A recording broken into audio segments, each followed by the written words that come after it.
siyaasi cali maxamed cali waran cadde oo horey xilal wasiirnimo uga soo qabtay xukuumadihii kala dambeeyay ee soo maray Somaliland isla marhaantaana soo noqday wakiilka Somaliland u fadhiya dalkaasi Ethiopia ayaa faahfaahin ka bixiyay ahmiyadda iyo muhiimadda uu bulshada reer Somaliland iyo sidoo kale bulshada ku dhaqan dalkaasi Ethiopia u leedahay wadadani Berbera Kauri Road ee tagaysa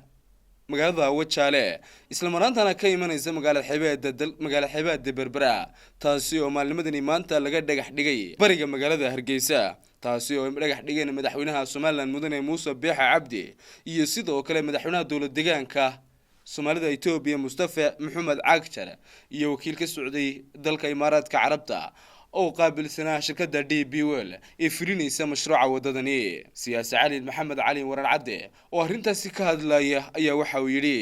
ilaahay ba mahad leh ilaahay maanta nagu sameeyay wadada qiimaha badan ee muddada badan sugeynay wadadana ah runtii mid istiraatiiji ah oo isku xiri doonta badda cas iyo dalka Ethiopia sidoo kale isku xiri doonta Somaliland iyo badda cas iyo gudaha qaaradda Afrika ee asmarka marinka taas oo qiimaha soo jeedi doonta ummadda reer Somaliland iyo dhammaan geeska Afrika waxaan leenahay hambaliyo wadada maanta aynu dhagax dhignay insha Allah khayrkeena Allah ina gaarsiiyo waxay soo jeedaysaa inaga iyo dalka aynu dariskanahay Ethiopia khaas ahaan iyo waliba dawlad deegaanka Soomaalida kilka shanaad in isdhexgal weyn ay isu keento oo ummaddu isdhex gasho runtiina madaxweynaha dawlad deegaanka Soomaalida Ethiopia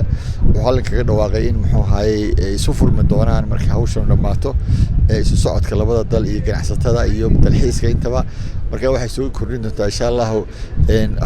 xagga horumarka dhaqaalaha iyo isu socodka iyo dalxiiskaba arrin aad iyo aad u qiimo badan Soomaali Cabdi Karin le Kalsan TV Hargeysa